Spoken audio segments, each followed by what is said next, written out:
Bridge to Terabithia by Catherine Patterson. Day 6, Chapter 8, Easter. Even though it was nearly Easter, there were still very few nights that it was warm enough to leave Miss Bessie out, and then there was the rain. All March it poured. For the first time in many years, the creek bed held water. Not just a trickle, either. Enough so that when they swung across, it was a little scary looking down at the rushing water below. Jess took Prince Terrian across inside his jacket. But the puppy was growing so fast he might pop the zipper any time and fall into the water and drown.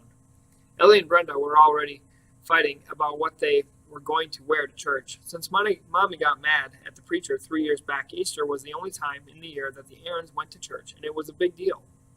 His mother always cried, poor, but she put a lot of thought and as much money as she could scrape together into making sure she wouldn't be embarrassed by how her family looked.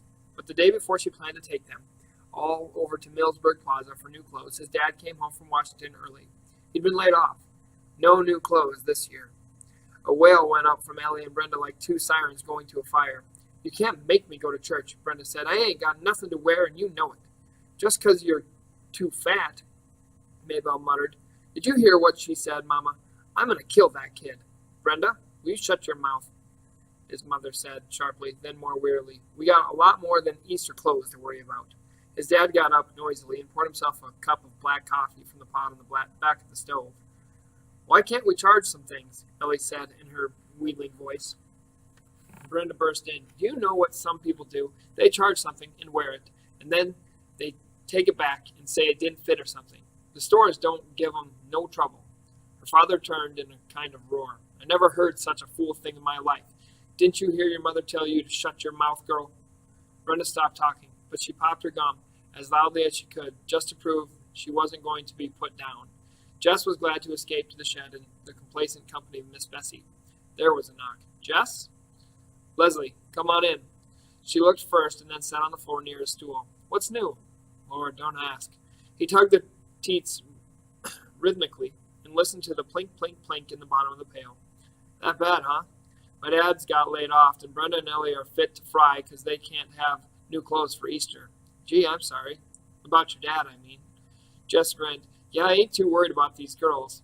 If I know them, they'll trick new clothes out of somebody. It would make you throw up to see how these girls make a spectacle of themselves in church." "I never knew you went to church." "Just Easter." He concentrated on the warm utters. "I guess you'd think that's dumb or something." She didn't answer for a minute. "I was thinking I'd like to go." He stopped milking. "I don't understand you sometimes, Leslie." "Well, I've never been to a church before. It would be a new experience for me." He went back to work. "You'd hate it." "Why?" "It's boring." "Well, I'd just like to see for myself. Do you think your parents would let me go with you?" "You can't wear pants." "I've got some dresses, Jess Aarons." "What wonders never cease?"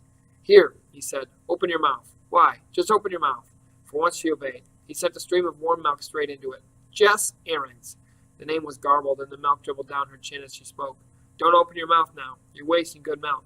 Leslie started to giggle, choking and coughing. "Now, if I could just learn to pitch a baseball that straight." "Let me try again." Leslie controlled her giggle, closed her eyes, and solemnly opened her mouth. But now Jess was giggling so that he couldn't keep his hand steady. "You dunce, you got me right in the ear."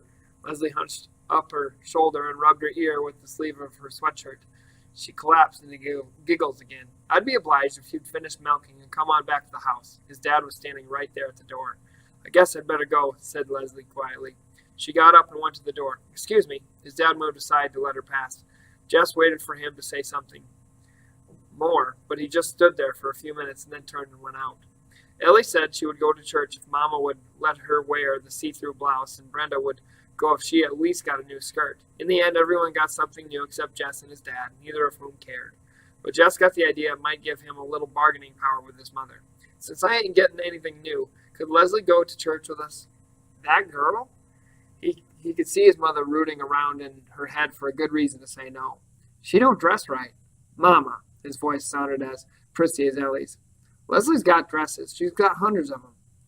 His mother's thin face drooped. She bit the outside of her bottom lip in a way Joyce Ann sometimes did, and spoke so softly Jess could hardly hear her. "I don't want no one poking up their nose in my family."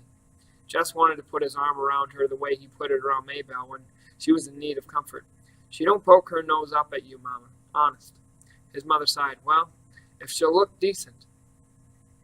Leslie looked decent. Her hair was kind of slicked down, and she wore a navy blue jumper over a blouse with tiny, old-fashioned looking flowers. At the bottom of her red knee socks were a pair of shiny brown leather shoes that Jess had never seen before, as Leslie always wore sneakers like the rest of the kids in Lock Creek. Even her manner was decent. Her usual sparkle was toned way down, and she said "yes'm" and "no'm" to his mother, just as though she were aware of Mrs. Aaron's dread of disrespect. Jess knew how hard Leslie must be trying, for Leslie didn't say "ma'am" naturally. In comparison to Leslie, Brenda and Ellie looked like a pair of peacocks with fake tail feathers. They both insisted on riding in the front of the pickup with their parents, which was some kind of squeeze with Brenda's shape to consider. Jess and Leslie and the little girls climbed happily into the back and sat down on the old sacks his dad had put against the cab. The sun wasn't exactly shining, but it was the first day in so long that the rain wasn't actually coming down that they sang, "Oh Lord, what a morning! Ah, lovely meadows," and sing a song that Miss Edmonds had taught them, and even Jingle Bells for Joyce Ann. The wind carried their voices away from them. It made the music seem mysterious, which filled Jess with a feeling of power over the hills rolling out from behind the truck. The ride was much too short, especially for Joyce Ann, who began to cry because the arrival interrupted the first verse of Santa Claus is Coming to Town, which, after all, Jingle Bells was her favorite song. Jess tickled her to get her giggling again, so that when the four of them clambered down over the tailgate, they were flushed-faced and happy once more. They were a little late, which didn't bother Ellie and Brenda, for it meant that they got to flounce down the entire length of the aisle to the first pew, making sure that every eye in the church was on them, and every expression of every eye a jealous one. Lord, they were disgusting, and his mother had been scared Leslie might embarrass her. Jess hunched his shoulders and slunk into the pew after the string of women folks in just before his dad. Church always seemed the same. Jess could tune it out the same way he tuned out school, with his body standing up and sitting down in unison with the rest of the congregation, but his mind numb and floating, not really thinking or dreaming, but at least free. Once or twice he was aware of being on his feet with the loud, not really tuneful singing all around him. At the edge of his consciousness he could hear Leslie singing along and drowsily wondered why she bothered. The preacher had one of those tricky voices. It would buzz along for several minutes quite comfortably, then bang! He was screaming at you. Each time Jess would jump, it would take another couple of minutes to relax again. Because he wasn't listening to the words, the man's red face with sweat pouring down seemed strangely out of place in the dull sanctuary. It was like Brenda throwing his tantrum over Joyce Ann touching her lipstick. It took a while to get Ellie and Brenda pulled away from the front yard of the church. Jess and Leslie went ahead and put the little girls in the back and settled down to wait. "Gee, I'm really glad I came." Jess turned to Leslie in unbelief. "It was better than a movie." "You're kidding." "No, I'm not." And she wasn't. He could tell by her face. "That whole Jesus thing is really interesting, isn't it?" "What do you mean?" "All those people wanting to kill him when he hadn't done anything to hurt them?" She hesitated. "It's really kind of a beautiful story, like Abraham Lincoln or Socrates or Aslan." "It ain't beautiful," Maybelle broke in. "It's scary, nailing holes right through somebody's hand." "Maybelle's right." Jess reached down into the deepest pit of his mind. "It's because we are all vile sinners of God made Jesus die." "Do you think that's true?" He was shocked. "It's in the Bible, Leslie." She looked at him as if she were going to argue, then seemed to change her mind. "It's crazy, isn't it?" She shook her head. "You have to believe it, but you hate it." "I don't have to believe it, and I think it's beautiful." She shook her head again. "It's crazy." Maybelle had her eyes all squinted as though Leslie was some strange creature in a zoo. "You gotta believe the Bible, Leslie." "Why?" It was a genuine question. Leslie wasn't being smarty. "Because if you don't believe the Bible," Maybelle's eyes were huge, "God'll dang you to heck when you die." "Where'd she ever hear a thing like that?" Lizzie turned on Jess as though she were about to accuse him of some wrong he had committed against his sister. He felt hot and caught by her voice and words. He dropped his gaze to the gunny sack and began to fiddle with the raveled edge. "That's right, ain't it, Jess?" Maybelle's shrill voice demanded. "Don't God dang you to heck if you don't believe the Bible?" Jess pushed his hair out of his face. "I reckon," he muttered. "I don't believe it," Leslie said. "I don't even think you've read the Bible." "I read most of it," Jess said, still fingering the sack. "It's about the only book we got around our place." He looked up at Leslie and half grinned. She smiled. "Okay," she said, "but I still don't think God goes around danging people to heck." They smiled at each other, trying to ignore Maybelle's anxious little voice. "But Leslie," she insisted, "what if you die? What's going to happen if you die?" Chapter 9, The Evil Spell. On Easter Monday, the rain began again in earnest. It was as though the elements were conspiring to ruin their short week of freedom. Jess and Leslie sat cross-legged on the porch at the Burks, watching the wheels of a passing truck shoot huge sprays of muddy water to its rear. "They ain't no 55 miles per hour," Jess muttered. Just then, something came out of the window of the cab. Leslie jumped to her feet. "Litterbug!" she screamed after the already disappearing taillights. Jess stood up, too. "What do you want to do?" "What I want to do is go to Terabithia," she said, looking out mournfully at the pouring rain. "Heck, let's go," he said. "Okay," she said, suddenly brightening. "Why not?" She got her boots and raincoat and considered the umbrella. "You think we could swing across holding the umbrella?" He shook his head. "Nah. We better stop by your house and get your boots and things." He shrugged. "I don't have nothing that fits. I'll just go like this. I'll get you an old coat of Bill's." She started up the stairs. Judy appeared in the hallway. "What are you kids doing?" It was the same words that Jess's mother might have used, but it didn't come out the same way. Judy's eyes were kind of fuzzed over as she spoke, and her voice sounded as though it were being broadcast from miles away. "We didn't mean to bother you, Judy." "That's all right. I'm stuck right now. I might as well stop. Have you had any lunch?" "It's all right, Judy. We can get something ourselves." Judy's eyes focused slightly. "You've got your boots on." Leslie looked down at her feet. "Oh, yeah," she said, as though she were just noticing them herself. "We thought we'd go out for a while." "Is it raining again?" "Yeah. I used to like to walk in the rain." Judy smiled, the kind of smile Maybelle did in her sleep. "Well, if you two can manage." "Sure. Is Bill back yet?" "No, he said he wouldn't be back until late.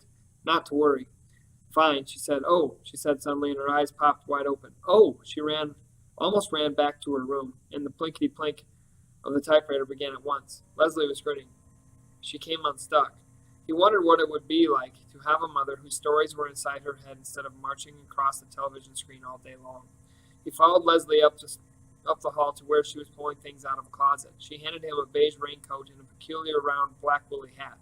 "No boots." Her voice was coming out of the depths of the closet and was muffled by a line of overcoats. "How about a pair of clumps?" "Pair what?" She stuck her head out between the coats. "Cleats. Cleats." She produced them. They looked like size 12s. "Nah, I'd lose them in the mud. I'll just go barefoot." "Hey," she said, emerging completely. "Me too." The ground was cold. The ice mud sent little thrills of pain up their legs, so they ran, splashing through the puddles and slushing in the mud. P.T. bounded ahead, leaping fish-like from one brown sea to the next, then turning back to herd the two of them forward, nipping at their heels and further splashing their already sopping jeans. When they got to the bank of the creek, they stopped. It was an awesome sight, like in the Ten Commandments on TV, when the water came rushing into the dry path Moses had made and swept all the Egyptians away. The long, dry bed of the creek was a roaring 8-foot-wide sea, sweeping before it great branches of trees, logs, and trash, swirling them about like so many Egyptian chariots, the hungry waters licking and sometimes leaping the banks, daring them to try to confine it. "Wow," Leslie's voice was respectful. "Yeah, just looked up at the rope." It was still twisted around the branch of the crabapple tree. His stomach felt cold. "Maybe we ought to forget it today. Come on, Jess, we can make it." The hood of Leslie's raincoat had fallen back, and her hair lay plastered to her forehead. She wiped her cheeks and eyes with her hand and then untwisted the rope. She unsnapped the top of her coat with her left hand. "Here," she said, "stick P.T. in here for me. I'll carry him, Leslie. With that raincoat, he'll slip right out the bottom." She was impatient to be gone, so Jess scooped up the sodden dog and shoved him rear first into the cave of Leslie's raincoat.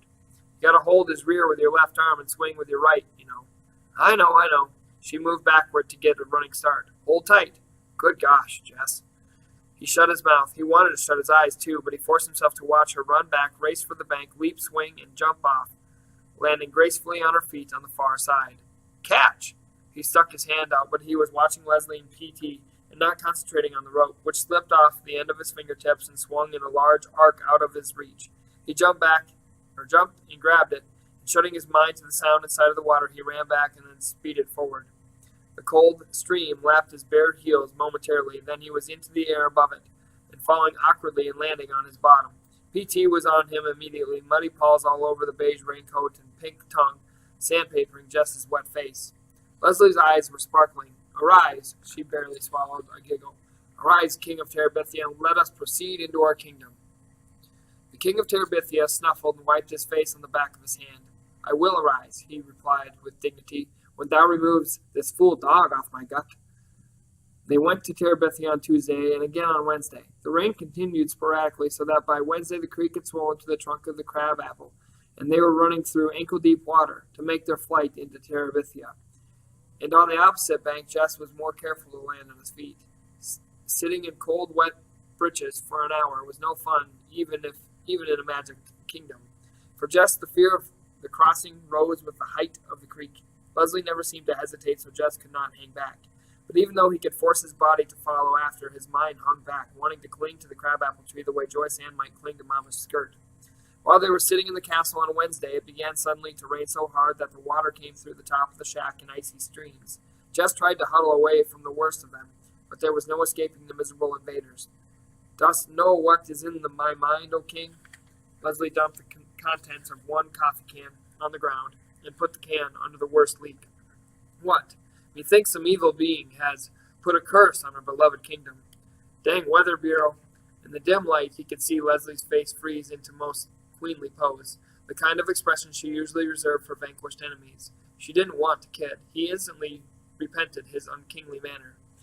Leslie chose to ignore it. "Let us go even up into the sacred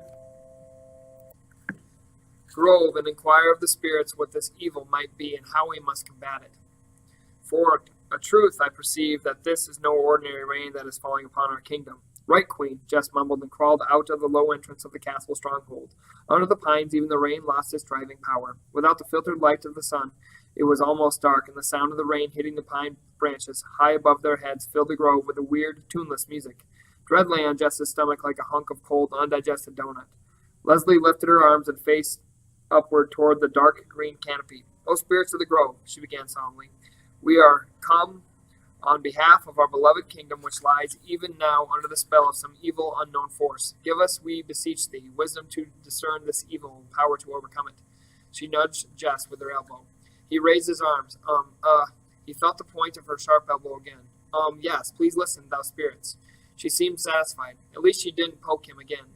She just stood there quietly as if she was listening respectfully to someone talking to her. Jess was shivering, whether from the cold or the place he didn't know, but he was glad when she turned to leave the grove. All he could think of was dry clothes and a cup of hot coffee, and maybe just plunking down in front of the TV for a couple of hours. He was obviously not worthy to be king of Terabithia. Whoever heard of a king who is scared of tall trees and a little bit of water?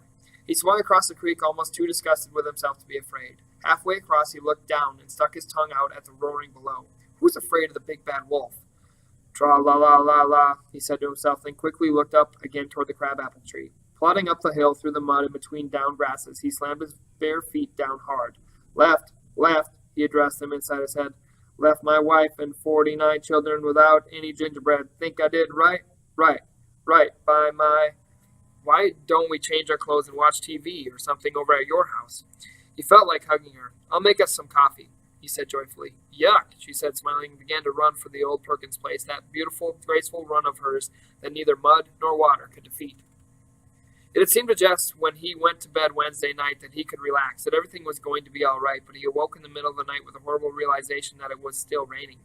He would just have to tell Leslie that he wouldn't go to Terabithia. After all, she had told him that when she was working on the house with Bill, and he hadn't questioned her. It wasn't so much that he minded telling Leslie that he was afraid to go. It was that he minded being afraid. It was as though he had been made with a great piece missing, one of Maybelle's puzzles, with this huge gap where somebody's eye and cheek and jaw should have been. Lord, it would be better to be born without an arm than to go through life with no guts. He hardly slept the rest of the night, listening to the horrid rain and knowing that no matter how high the creek came, Leslie would still want to cross it.